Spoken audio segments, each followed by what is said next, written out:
Now in this question what I've done is I've drawn the cylinder and I've got the liquid inside, and we're told that the height of the liquid at any time t is given by h centimeters. And what we've got to do is show that the rate of change of the height is equal to 0.4 minus a constant times the square root of h.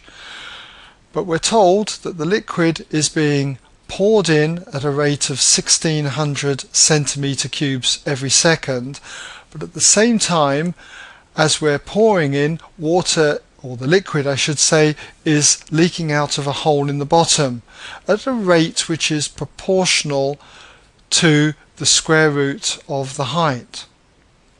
So what I'm going to say is that the volume leaking out, okay, that's the rate of change of volume leaking out, and I'll call that dV by dt, but put out here, is proportional to the square root of h. Now normally we would put an equal sign here and add in a constant. We would generally write dV by dt coming out, okay, would equal a constant, call it k say, times the square root of h. But in questions like this where I add in a constant, I've got to be very careful because this k here might not be this k that's used here. So what I'm going to do to cover for that, I'm going to delete this constant and call it another constant, like a.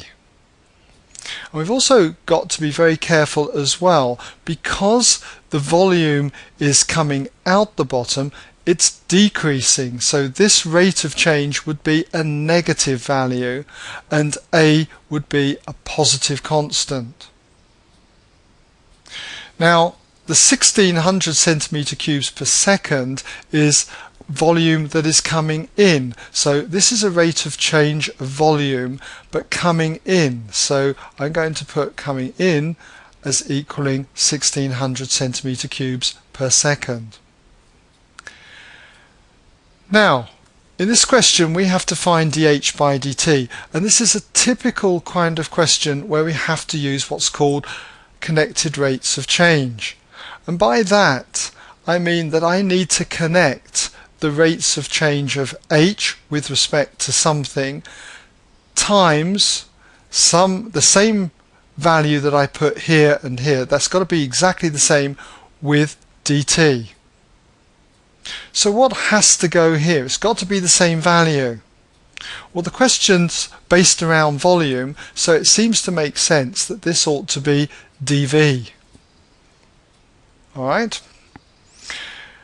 Now then, I need to work out, for instance, the rate of change of volume.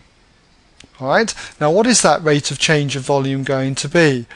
Well, the rate of change of volume, dV by dt in other words, okay, is going to be the volume coming in, the rate of change of volume coming in, which is going to be 1600, and then to that I've got the volume coming out, which is going to be minus a root h. So this is the rate of change of volume, and I'm going to put that value in there in a moment. Now the other quantity I need is dH by dV, so I want a connection between the height and volume. Well, we know that the volume of a cylinder is always given by the area of the cross section times the height. But in this question we're told the area of the cross section. The area of the cross section in fact is equal to 4000 centimeter squares. So that would mean that also the volume V is given as the area of the cross section 4000 times the height h.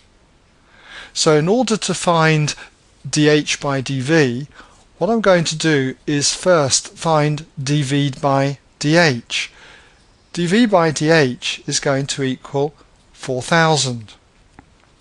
So that means, it follows in other words, that dH by dV is going to be the reciprocal of this, 1 over 4000 in other words. So what I can do is substitute these values into the connected rates of change formula up here. So dH by dV was 1 over 4,000, and that is being multiplied by dV by dt, which was 1600 minus a root h. Now all I need to do is to multiply each of the two terms in the bracket by 1 over 4,000. So if I multiply 1 over 4,000 by 1600, you'll find that I get 0.4. And if I multiply the 1 over 4,000 with the minus a root h, I get minus a over 4,000 root h. And you can see that this is taking the shape of what we've got to show. Now my constant k is clearly going to be the a over 4,000, because a is a constant divided by another constant is going to give another constant, which I'm going to call k. So I can say that this is equal to 0.4 minus a constant k root h. And that's essentially me showing this particular result. But what I'm going to finish off with is by saying where the k is clearly equal to a over 4,000. Alright, so quite a tricky problem this one, but I hope you've been able to follow it, and that brings us now to the end of this part of the question.